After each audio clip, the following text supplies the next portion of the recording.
ولاية غازي عنتاب حكيتوا لي في مطعم قوي بيعمل فرايد تشيكن بطريقة البراندات العالمية، فهلا نروح لعنده ونجرب ونشوف إذا فعلا هيك أو لا. من ولاية غازي عنتاب مطعم شيكي ويكي. كل حدا من متابعيني عرف إني جاي على غازي عنتاب قال لي ضروري تجرب شيكي ويكي، فهلا رح ندخل ونشوف شو القصة جوا.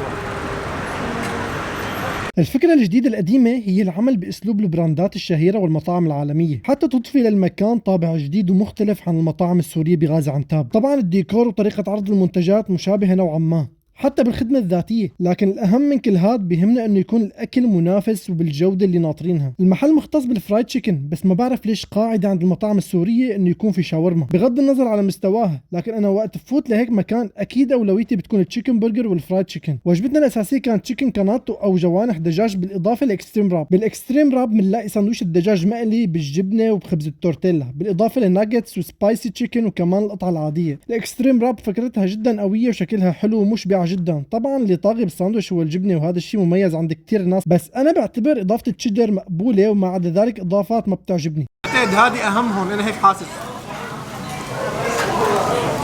حلو حلو حلو حلو.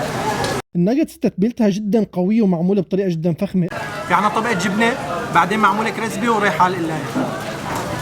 صدر اكيد صدر، بس شوفوا عم تشعل شعل يا رباه. بسم الله الرحمن الرحيم. اول شيء بناخذها من دون توم او صوص او من دون اي شيء حتى نحس بالنكهه ونحس بالطعم. قطعه الصدر جيده، بحاجه تكون كريسبي اكثر. خلينا ناخذ وحده هيك مع بطاطا. صراحه البطاطا عندهم يعني ما هالشيء مميز، انما مثل اي بطاطا بتاكلوها بالمطاعم، لكن مستواها لا باس فيه. اما هالتحفه الفنيه فكانت اقوى شيء بجربه بالوجبه تماما.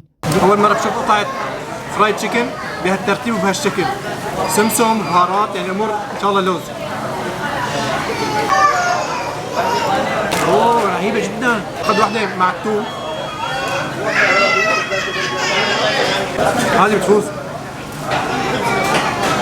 ننتقل للشغله المميزه عندي بالدجاج اللي هي الجوانح. الجوانح كانت ممتازه لحد ما، مع الاسف شربانه زيت، بعتقد بسبب ضغط الشغل بوقت الذروه، بس ضروري ينتبهوا على هذا الموضوع. بالنسبه لي تعتبر تجربه قويه، مكان قوي وجيد باحسن حالاته، بعتقد بيقدر يعمل شيء منافس. من غازي عنتاب لا تنسوا المتابعه والتفاعل مع الفيديو. بامان الله.